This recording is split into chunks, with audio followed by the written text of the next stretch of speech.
vão dizer, olha, nós estamos baixando todos os índices de criminalidade. Em São Paulo diminuiu o número de roubos e furtos 20% ao mês. Sabe por quê? É porque ele botou mais recursos para a polícia? É porque a polícia está mais eficiente com esses recursos? Não! É porque você vai deixando para lá, fala, dane-se, é assim mesmo. E não comunica. Quando você não comunica o crime, o dano que você sofreu, você está favorecendo a incompetência do Estado. No Estado de São Paulo, a Secretaria de Segurança Pública é de uma incompetência na gestão total. Tem se colocado promotor público para administrar a polícia. Promotor público são altamente especializados, doutores no direito, mas para funcionar no processo, funcionar nas questões lá no processo, para administrar a polícia, conhecer realmente os mecanismos da polícia, conhecer a necessidade da população, conhecer muitas vezes a malandragem do policial que se desvia de conduta e tem que ser extirpado da corporação, precisa conhecer isso. E no Estado de São Paulo, governos e mais governos têm optado para colocar doutores, promotores, para falar um juridiquês bonito para a população, mas não consegue porque não sabe administrar. Então, no Estado de São Paulo, em segurança pública, quem sabe não decide, que são os policiais, e quem decide não sabe. Então, o povo vai sofrendo essa calamidade. Quando se diz algumas coisas, por exemplo, estamos reduzindo o número de homicídios. Sabe quem está reduzindo o número de homicídios? Aí é você, cidadão. E sabe como? Quando se criou o Disque Denúncia, e foi criado por entidade, por ONG, no caso de São Paulo contra a Violência, a ONG, que paga e mantém, governo fatura, governador vai em festa, puxa lacinho, fala disso, mas quem paga é o cidadão que está pagando isso, são essas ONGs, que se quebrou um pouco dessa maldita lei do silêncio. A lei do silêncio no nosso país faz com que a gente tenha medo. A gente tenha medo do bandido, não denuncia o bandido, porque depois não vamos ter a retaguarda. Nós não denunciamos o fiscal corrupto, porque depois não vamos ter a retaguarda. Nós não denunciamos o policial corrupto que se vinculou com o crime, porque nós temos medo. Na hora que quebra essa lei do silêncio, se dá um mecanismo, hoje fala para o cidadão, você quer denunciar? 181 você denuncia. Denuncia o traficante, denuncia o chacineiro, denuncia o pé de pato, o matador de aluguel.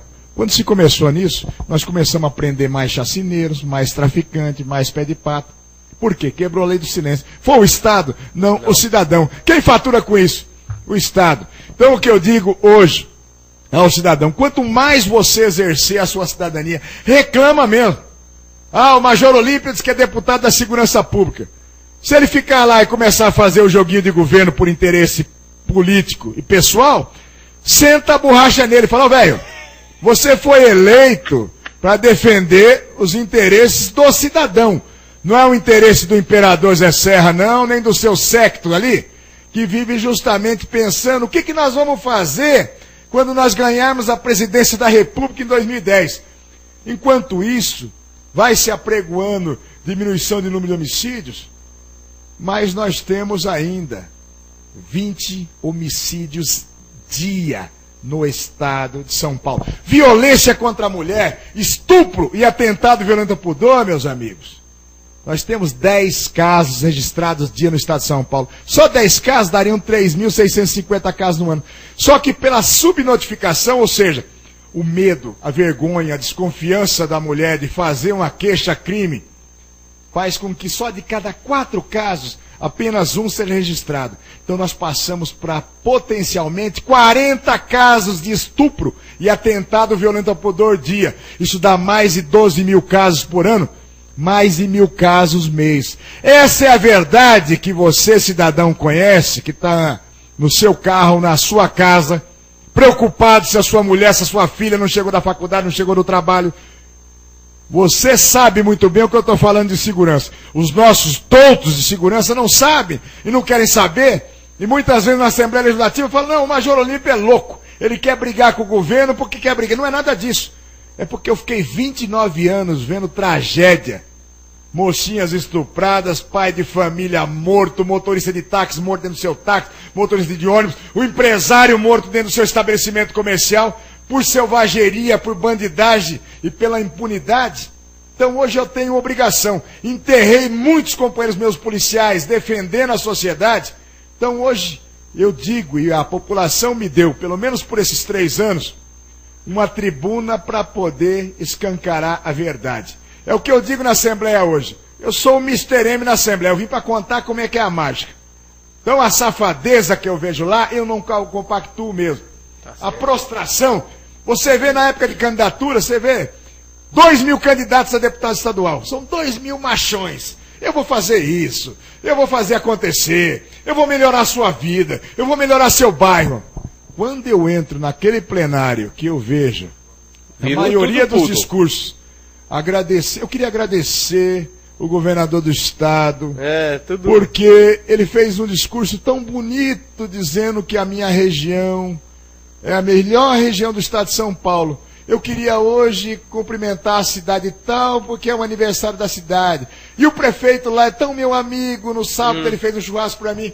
90% do que faz hoje o legislativo é bajulação, é nós para nós mesmos. Porque as questões cruciais que a população quer discutir, a segurança, a saúde, a habitação, a educação, isso muitas vezes se relega a um plano secundário, porque para discutir isso, vai ter que botar o dedo na ferida. Para botar o dedo na ferida, vai ter que botar o governo para se coçar. E aí o governo diz, eu tenho maioria, quem está em maioria faz o que quer. Tem maioria, senhor governador. Mas quem deu essa maioria ao senhor foram ali, ó, milhões de pessoas nesse estado que lhe deram uma autorização para administrar em nome delas. Não é eterno isso, não. Por isso que muitas vezes as pessoas falam, por que você chama o governador Zé Serra de imperador? Porque ele acha que é imperador. Ele acha que foi colocado ali pro resto da vida, que ele não tem que dar satisfação pública a ninguém. Então, essas coisas hoje, é bom que a população saiba. E sabe por que eu digo isso? Que quanto mais o cidadão está esclarecido hoje, e pegam os programas poucos, que têm condição moral de fazer isso, que não estão vendidos para governo, porque tem essa também, viu? E mesmo a grande mídia, ela acaba muitas vezes sendo pautada por quem paga. Veja quem são os grandes anunciantes nas grandes redes de TV, nas grandes redes de rádio, nos grandes jornais. Vai vendo. E depois você vai vendo por que os escândalos se abafam pelo nada. Por que hoje é notícia, amanhã não é mais? Ah, mas o jornalista tal falou tal coisa na notícia dele. Aí depois você vê o jornalista pedindo emprego. Porque a rede de TV o mandou embora. Ou a rede de rádio o mandou embora. Pressão governamental. Então, esclarecer a população é o caminho, gente. Quanto mais você for esclarecido, quanto mais você cobrar o seu exercício da cidadania, vai ter que diminuir o número de hipócritas. Hoje tem demais. Hoje é até constrangedor.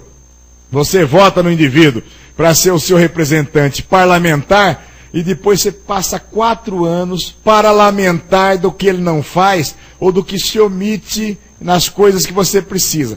E daí você fala, escuta, deputado, eu precisaria que o senhor apresentasse um projeto. Olha, agora eu não posso porque não está alinhado exatamente isso com a linha do partido que tem um alinhamento com o governo. Diga, muito obrigado, deputado. Quando o senhor for fazer a sua campanha novamente, agora nós temos para vereador, para prefeito. Diga-se, quando o senhor for fazer a sua campanha novamente, eu quero que o senhor venha com a mesma conversa mole que o senhor está tendo comigo agora, dizendo que o senhor não pode por causa do alinhamento partidário, da sua vinculação com o Poder Executivo. Então, o senhor não vai mais ter o nosso voto.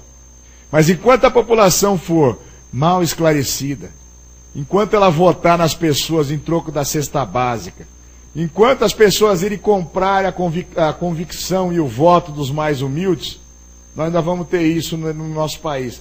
Enquanto as classes mais favorecidas também não tomarem uma postura adesista por conveniência e pensarem justamente no interesse da sociedade, que em relação à segurança é o que eu digo hoje. Não adianta você pensar que é barãozão, não é bonitão, tem seu helicóptero, carro blindado de segurança. Porque em segurança, minha gente, é muito diferente. Hoje, nós não acreditamos no ensino público, a gente se esfola para botar um filho numa escola particular para ele ter uma chance de ter...